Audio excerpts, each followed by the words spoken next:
When you hit send on an email or start streaming a movie, it feels like that data is floating effortlessly through the air.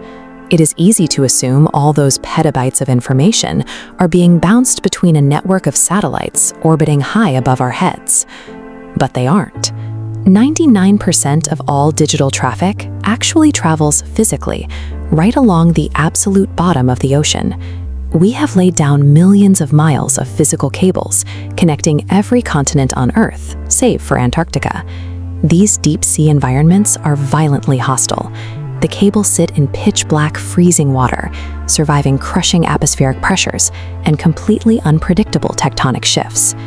To keep civilization online, engineers have to figure out how to protect the most fragile material on Earth, glass, from one of the most destructive environments on the planet.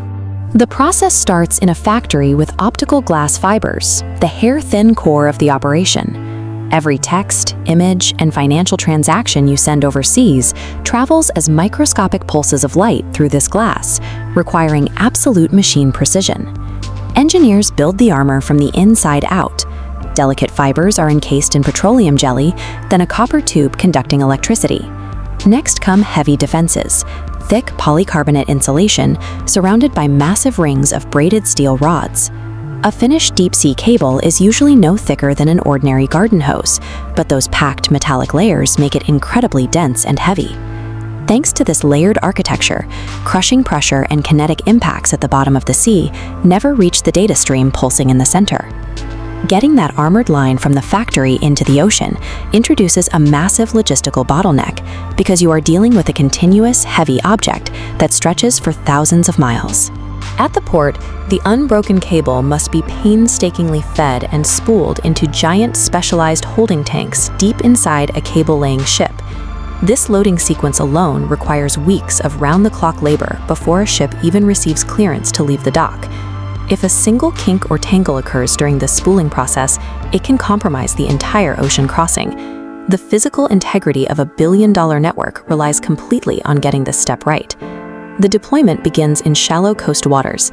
The heavy cable is carefully pulled out from the ship, temporarily supported by buoys, because the shoreline is the highest threat zone for human interference, like dropped boat anchors and commercial fishing trawlers. To survive here, ships lay the thickest, most heavily armored versions of the cable and often use massive underwater plows to physically bury the line deep beneath the seabed. Eventually, the ship leaves the continental shelf and pushes out into the deep, abyssal plain of the open water. Out here, the human threats vanish. Engineers swap out the heavy steel-armored cables for lighter designs, but a new threat emerges: extreme physical tension. This chart shows the engineering solution: slack management. Operators calibrate the unspooling speed. Done right, it drapes smoothly, contouring jagged trenches.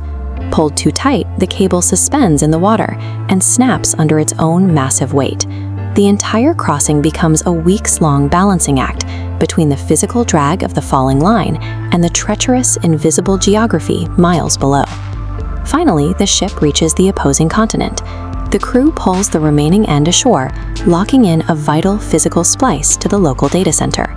This map shows the exact paths of our global submarine network. Hundreds of these individual lines weave across the ocean floor, physically stitching the continents together into a single, functional entity. The cloud is an illusion. Our digital economy, international security, and daily communications are entirely tethered to hard, physical infrastructure. The next time a stream loads instantly, remember what it takes to get it there. Pulses of light racing through a fragile thread of glass, buried in the freezing, crushing darkness of the ocean floor.